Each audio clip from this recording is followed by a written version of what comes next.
Pessoal, dando sequência então, terminamos aí os requisitos da saída temporária para aquele condenado que está no regime semiaberto. Vamos analisar agora, ainda relacionado à saída temporária, sobre a revogação do benefício, revogação da saída temporária.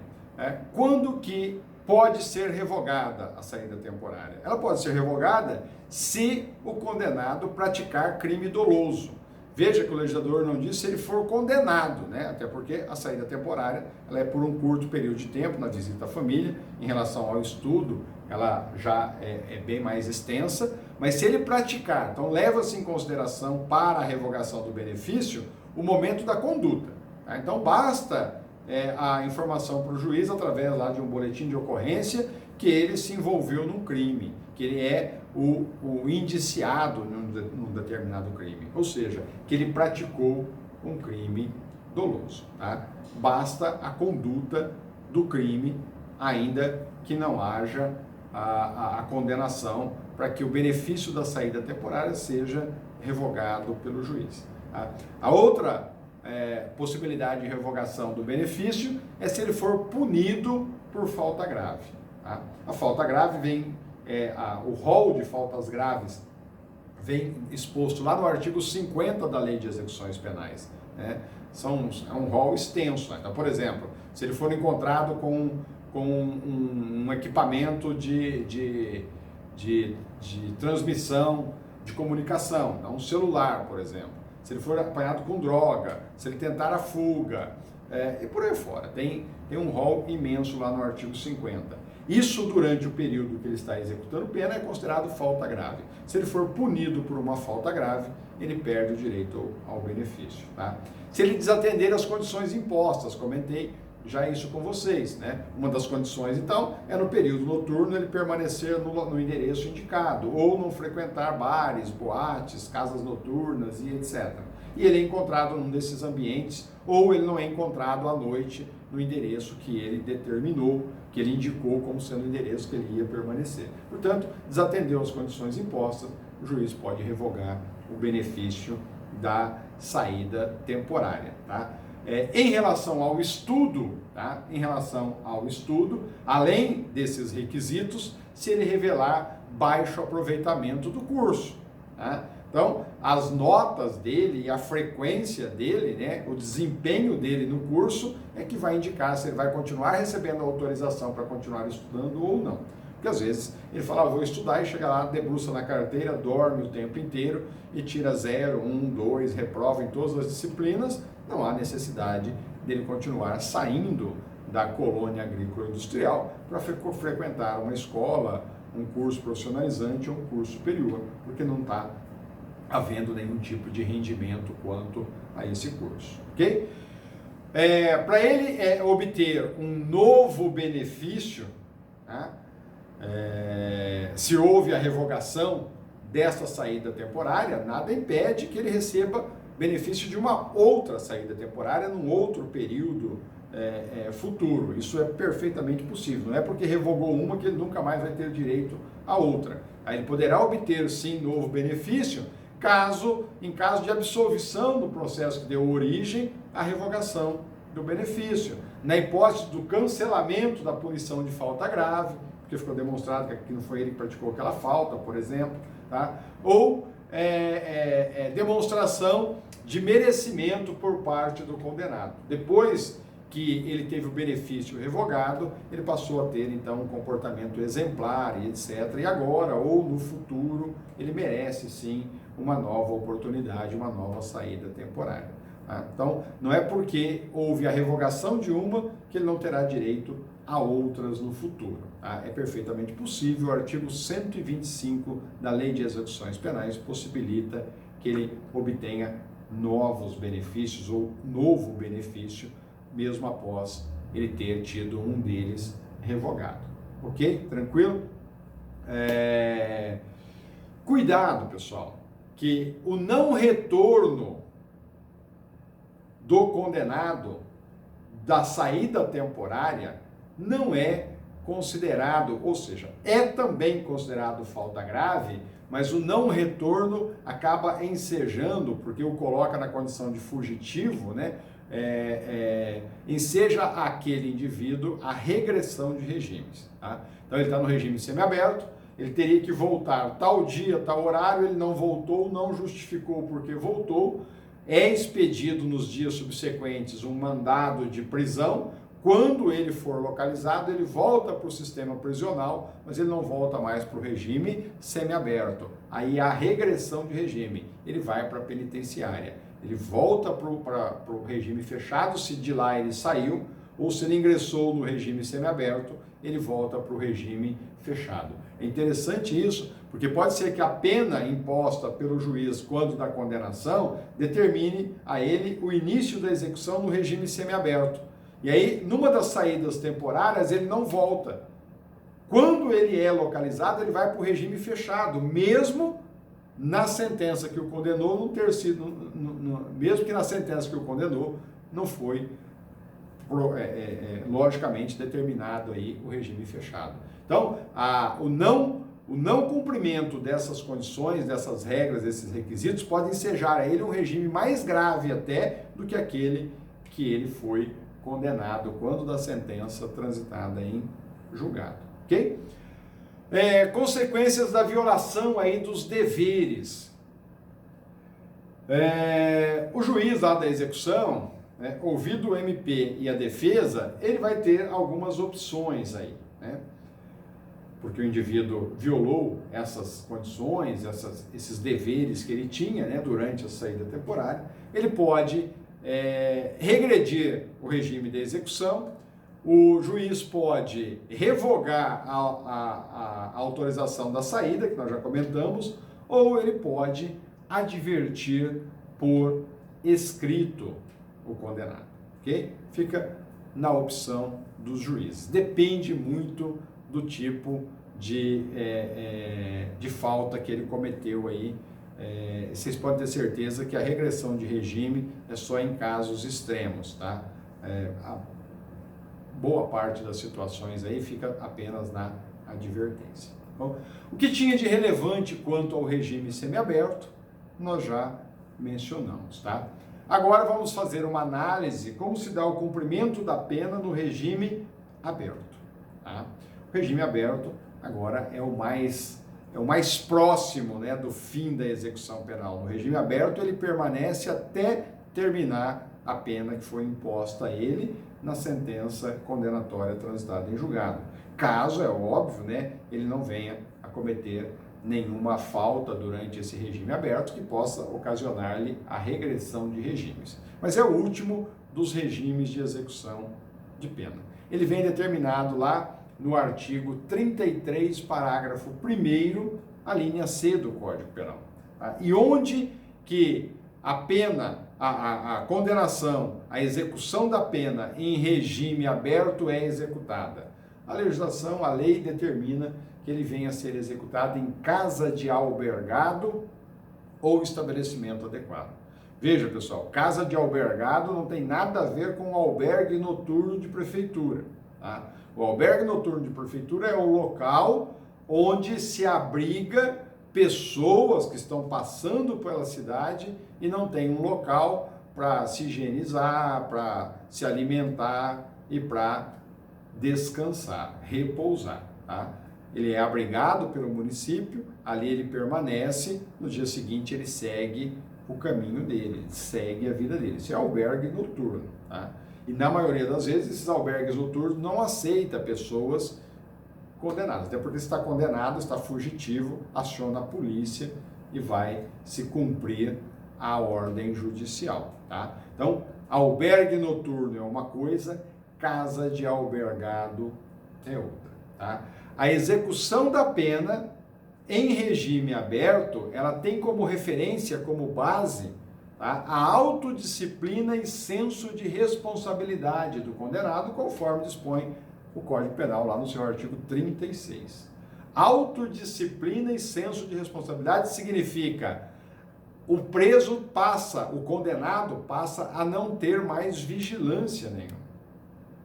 Olha como é bem delineado, bem delimitado, né? No regime fechado, vigilância constante a todo tempo, 24 horas. No regime semiaberto, a vigilância já reduz bastante. No regime aberto não tem mais vigilância nenhuma, ou seja, no regime aberto o benefício é todo do condenado. Portanto, é ele que tem que valorizar o regime em que ele está. Portanto, depende única e exclusivamente dele de permanecer nesse regime. Por isso que ele é pautado pela autodisciplina e senso de responsabilidade sem nenhuma fiscalização. Como que funciona isso? No regime aberto, ele fica fora do estabelecimento penal, ele fica fora durante todo o dia, sem nenhuma vigilância, sem nenhuma vigilância durante o dia, e ele vai trabalhar, ou ele vai frequentar curso, ou ele vai exercer qualquer outro tipo de atividade autorizada, desde que, é óbvio, legal. E ele só vai retornar para a casa de albergado no período noturno e nos dias de folga dele. Então veja, a casa de albergado, o próprio artigo 94 da Lei de Execuções Penais determina que ela deve situar-se em centro urbano, ao contrário da penitenciária e da colônia agrícola, que ela deve ficar afastada do centro urbano. A casa de albergado, não. O artigo 94 da LEP é claro quanto a isso. Ela deve ficar no centro urbano.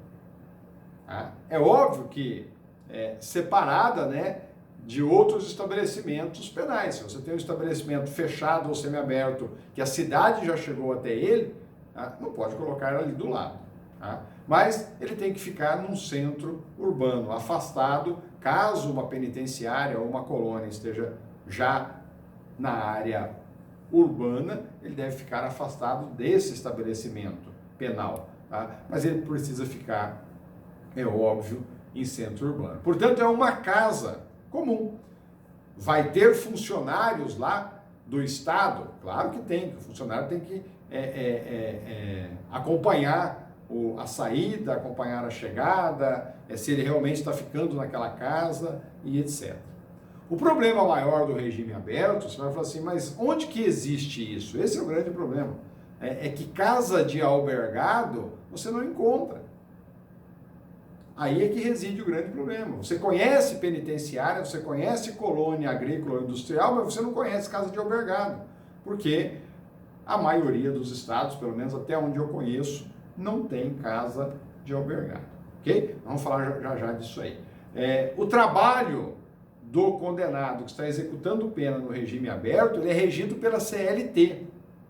Ao contrário do trabalho desenvolvido por quem está no regime fechado e semiaberto. No fechado e no semiaberto, o trabalho é regido pela Lei de Execuções Penais. Ou seja, ele não tem direito à contagem do tempo, ele não tem direito a uma série de benefícios. Já no regime aberto, não. O indivíduo vai trabalhar, ele vai trabalhar aonde? Ele vai trabalhar por conta própria dele. É ele que vai procurar um emprego. Ele vai ser pedreiro, ou ele vai ser servente pedreiro, ou ele vai trabalhar numa indústria. Enfim, ele é funcionário daquela empresa. Ou ele é autônomo, é óbvio, desde que ele esteja trabalhando. Portanto, ele é regido pela CLT nessa condição. É vida praticamente normal. A única diferença de quem executa a pena no regime aberto da nossa é que nós trabalhamos o dia todo pela CLT, ou por estatuto, quem é servidor público, e no final do dia, no final do expediente, nós voltamos para nossa casa. A legislação diz que quem executa a pena no regime aberto trabalha o dia todo como qualquer pessoa, só que ao final da jornada de trabalho dele, ao invés de ele voltar para a casa dele, ele teria que ir para a casa de albergado. Como nós não temos casa de albergado, ele acaba indo para a casa dele mesmo. Mas aí é uma outra situação. Tranquilo, entenderam isso? A casa de albergado seria uma casa comum, como qualquer outra. Com algumas, é óbvio, especificações, uma cozinha maior, banheiros a mais, vários quartos. Então teria que ser um prédio construído exatamente para essa situação. O ingresso no regime aberto, pessoal, pressupõe, aceitação do seu programa. Porque há condições impostas. Então, o condenado precisa aceitar. Ele está lá no regime semiaberto, preencher os requisitos, ele vai vir para o regime aberto. Ele precisa aceitar o regime aberto, porque às vezes para ele não é interessante. E é exatamente por causa da necessidade dessa aceitação que é realizada uma audiência, né? Na qual o condenado recebe as informações de como será a execução da pena dele, do restante da execução da pena dele no regime aberto, tá? Quais são as condições que o juiz vai lhe impor, nós vamos falar dela daqui a pouquinho, e no final precisa questioná-lo se ele aceita ou não. Se ele falar que ele assina um termo de compromisso da aceitação e das condições que lhe foram impostas. E a partir desse momento, dá-se início à execução da pena ou ao restante da execução da pena no regime aberto. Essa questão da aceitação, do termo de compromisso, da maneira como eu coloquei, você extrai lá do artigo 113 da Lei de Execuções Penais. É a legislação que determina esse procedimento. E por que precisa haver isso? Porque no regime aberto, para que ele ingresse no regime aberto, a legislação impõe a ele condições gerais e condições especiais. Qual é a condição geral imposta pela lei? Primeira delas, ele precisa permanecer no local designado durante o repouso noturno nos dias de folga, se for durante a semana, ou nos finais de semana. Ele precisa sair e retornar para o trabalho nos horários determinados. Tá? São condições impostas. Se ele falar assim, não, eu não vou aceitar porque eu não quero trabalhar. Então, uma das condições é essa, ele precisa trabalhar. Então, se ele está lá no regime semiaberto, ele fala assim, eu não vou sair porque se eu sair para o regime aberto, eu não quero trabalhar. Eu não vou trabalhar, então eu prefiro ficar aqui mesmo, fazendo o serviço que eu faço aqui dentro. Mas eu ir procurar emprego aí e tal, não vou, então eu não quero regime aberto. Isso depende da aceitação dele. Tá? Ou então, à noite você tem que estar em tal local. Fala, não, eu não gosto de ficar lá, eu não vou ficar. É por isso que pressupõe a aceitação. Então, ele precisa permanecer no local designado durante o repouso noturno nos dias de folga, seja os dias de folga no final de semana ou durante a semana. Ele precisa sair e retornar ao trabalho nos horários fixados, né? Então, se ele ingressa no trabalho às 8 da manhã e sai às 17, a autorização é para ele sair às 7 da manhã e voltar às 18. Esse é o horário. Fora esse período, ele precisa estar lá na casa de albergado ou no local indicado pelo juiz. Tá? Não se ausentar da cidade aonde ele reside sem autorização judicial. Veja que a lei determina como condição geral não se ausentar da cidade onde ele reside. Tá? Ele até pode se ausentar da cidade, mas para isso ele precisa de autorização judicial. Ok? A legislação é clara, não se ausentar da cidade onde reside sem a autorização judicial. Significa, se o juiz autorizar, ele pode perfeitamente sair. Mas aí ele vai sair e ele vai indicar para onde ele vai, o que ele vai fazer e quando ele vai retornar. E o juiz, então, impõe essas condições autorizadas. Sai tal dia, vai até tal local e retorna tal dia ou tal horário. Ok? E por fim, como condição geral, de comparecer a juízo para informar e justificar as atividades quando forem determinadas. Qual é o período que ele vai comparecer a juízo? Aí depende de cada juiz da execução. Às vezes é semanalmente, às vezes é quinzenalmente, às vezes é uma vez por mês, enfim. Depende aí de cada caso, de cada vara de execuções penais ou de cada juiz de execuções penais determinar qual é esse período que ele tem que comparecer a juízo. Chega lá no balcão e se apresenta para informar as atividades aí que ele está realizando. Tranquilo isso? Essas são as condições gerais. Para ingressar no regime aberto ou para iniciar a pena no regime aberto, são necessárias a aceitação dessas condições. Além delas, o juiz pode colocar outras, mas aí é faculdade, fica a critério do juiz. São as chamadas condições especiais. Tá? Geralmente, os juízes usam como condição especial a proibição de frequentar determinados lugares. Tá? Então, além das condições gerais que nós mencionamos, alguns juízes acrescentam como condição judicial, mas aí é uma faculdade do juiz, que ele está proibido de frequentar determinados lugares. Geralmente, bares ou pontos de reputação duvidosa, tá? Então, se na cidade é conhecido um determinado endereço onde é uma biqueira, onde se vende drogas, o juiz pode determinar que ele não compareça lá. Ou se em um determinado bairro há várias casas de prostituição, ele também não pode ir lá comparecer. E por aí afora, ok? Algumas observaçõezinhas importantes, né? O STJ, pessoal, lá com a súmula 493, proibiu o juiz de impor, né, como condição especial, que é o que nós estamos tratando aqui, a pena restritiva de direito, até porque é uma pena diversa da pena que ele está executando. Por exemplo, colocar como condição especial a prestação de serviço à comunidade, né? Porque aí o juiz estaria impondo a ele uma outra pena, né? E ele não pode, a não ser executar aquela que ele já foi condenado. Se o juiz coloca como condição especial, olha, você vai, além disso tudo, 1 hora por dia, depois que você sair do teu trabalho, prestar serviço lá na Santa Casa, na PAI, etc. Aí o juiz estaria impondo a ele uma outra pena, sem ele ter cometido crime algum, tá? E aí ele teria recebido aí, no caso, uma dupla punição. Vocês vão dizer o seguinte, mas isso não acontece. Acontecia tanto que precisou do STJ sumular essa situação, proibindo que os juízes fizessem isso, tá? Também pode ser colocado como, e aí é permitido, então, a prestação de serviço à comunidade, que é uma espécie de pena restritiva de direito, nós vamos começar a matéria daqui a pouquinho quanto a isso, ela não é permitida como condição especial. Mas o juiz pode colocar como condição especial a proibição dele se ausentar da comarca, porque a condição geral é ele não se ausentar da cidade. O juiz pode ampliar isso, falar, você não pode sair da cidade nem da comarca sem a minha autorização. Okay? Então, é possível também que essas condições sejam permitidas, mas a PRD, qualquer das penas restritivas de direito não é possível, porque aí o juiz estaria condenando ele de novo por crime que ele não praticou, ele estaria então executando 2 penas por um único crime. Tá bom? No entanto, pessoal, excepcionalmente,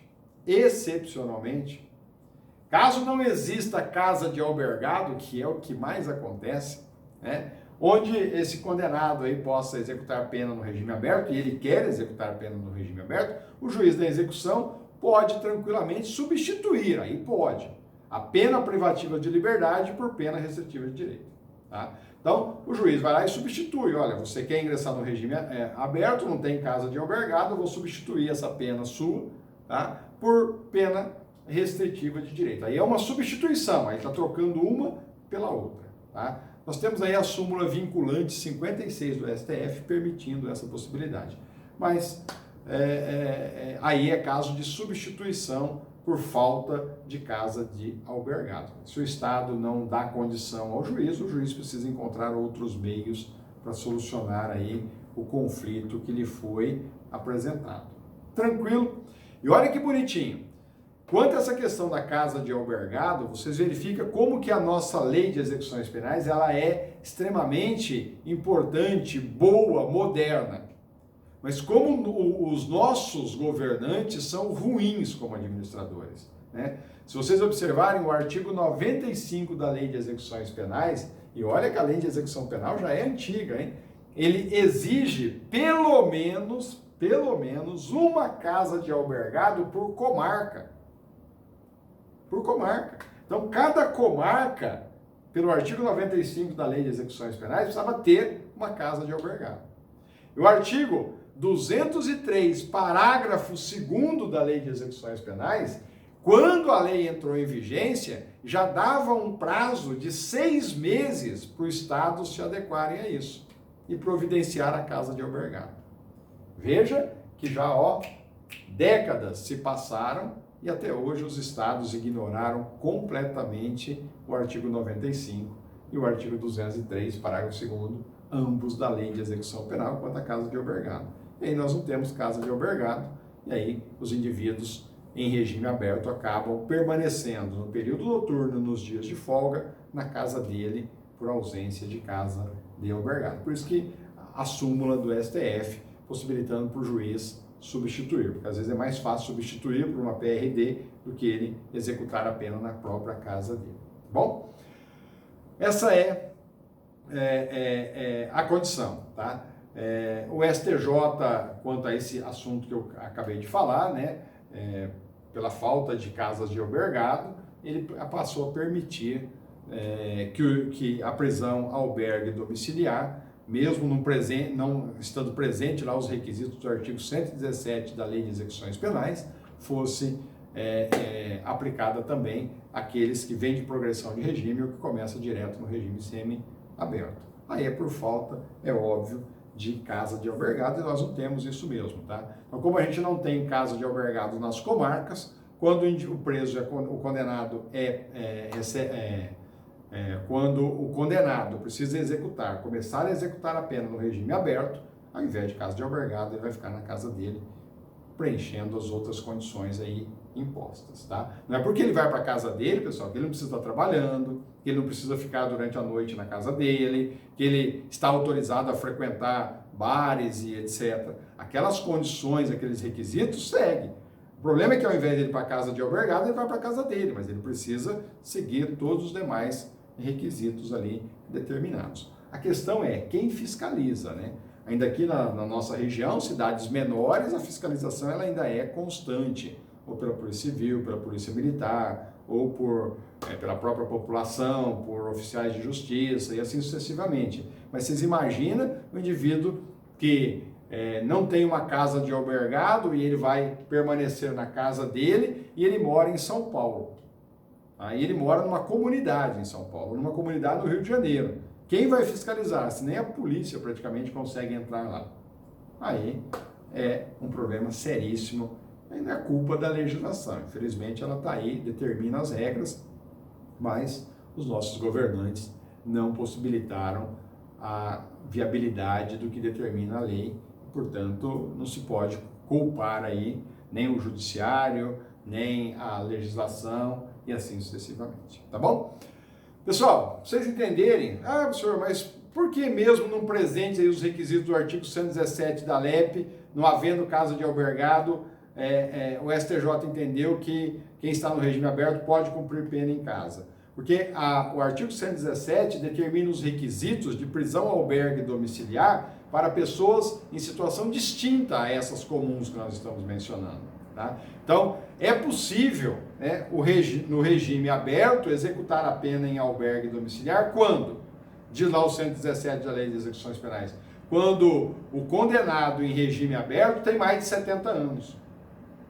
Né? Então, o STJ diz, pode para todos, levando como referência o que determina o artigo 117, porque o 117 diz, se o condenado está no regime aberto, foi condenado em regime aberto, ele vem para o regime, ele tem mais de 70 anos, ele pode executar na casa dele.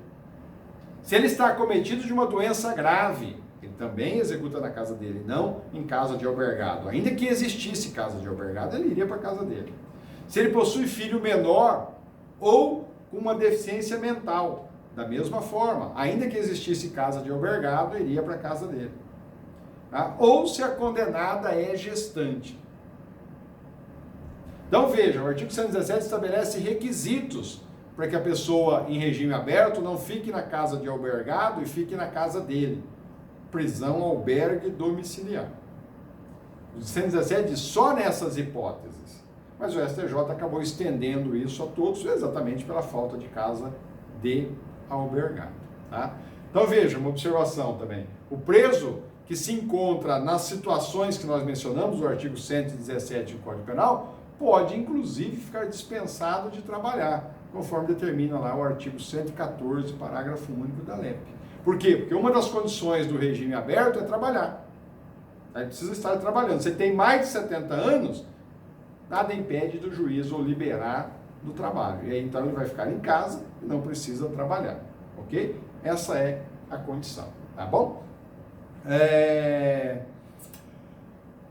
Progressão de regimes agora. Vamos analisar a progressão, depois a gente analisa a regressão de regime. Então já falamos como a pena é executada no regime fechado, como a pena é executada no regime semiaberto, como a pena é executada no regime aberto. Agora vamos analisar um novo instituto que é aplicado também para as penas privativas de liberdade, que é a chamada progressão de regime. Falta progressão, a regressão, remissão e detração penal. Veja, a progressão de regimes, cuidado, tá? Quando você fala progressão, parece que começa do menos e vai para o mais. Aqui na execução penal é o contrário, tá? A progressão é quando ele começa num regime mais grave e ele vai passando por regimes mais benéficos, tá? Menos gravosos. Então, se ele começa no fechado, ele vem para o semiaberto, que é um regime intermediário, e aí em seguida ele vai para o regime aberto, onde ele executa o restante da pena que lhe falta. Isso é progressão de regimes. Tá? Então veja, o Código Penal brasileiro, lá no seu artigo 33, parágrafo 2º, ele determina que as penas privativas de liberdade, que é o que nós estamos estudando, elas devem ser executadas de forma progressiva. Por isso, fechado, semiaberto e aberto. Tá? E aí ela vai sendo transferido, o condenado vai sendo transferido de um regime mais gravoso para um regime menos gravoso. Então ele começa no mais gravoso, em regra, que seria o fechado, depois ele vem para o intermediário e depois para o aberto. Se ele começa direto no semiaberto e ele progrediu, ele vai para o aberto. Se ele começa direto no aberto, aí não tem progressão de regimes, porque o regime mais benéfico é exatamente o regime aberto. Ok? Tranquilo isso? Sem problema? Essa é a condição. Então, quando se fala de progressão de regime, é voltar, é passar por regimes mais benéficos. Ok? Vamos verificar os requisitos objetivos para que haja a progressão do regime fechado para o semiaberto. Vamos fazer essa análise, tá? Vamos imaginar aqui, para entender o estudo, que ele começou no regime fechado e ele vai progredir para o regime semiaberto. Depois a gente analisa se ele está no semiaberto porque ele veio de progressão ou se ele está no semiaberto porque ele já começou direto no semiaberto e aí ele vai progredir para o regime aberto, ok? Vamos analisar então os requisitos objetivos para a progressão de regime e levando como referência que ele começou no regime fechado e ele está vindo para o regime semi-aberto, ok? E aqui agora uma observaçãozinha quanto a essa situação. Vamos analisar os requisitos objetivos e os requisitos subjetivos, mas cuidado, tá? Vamos fazer uma análise primeiro de como eram os requisitos, tanto objetivo como subjetivo, antes da Lei 13.964/2019, que ela é recente, agora do ano passado. Tá? Por que antes? Porque essa lei, como ela trouxe prejuízo ao condenado, porque ela não é benéfica, ela é prejudicial, ela é maléfica, ela passa a ter vigência só para os crimes que ocorreram da data de sua publicação para frente.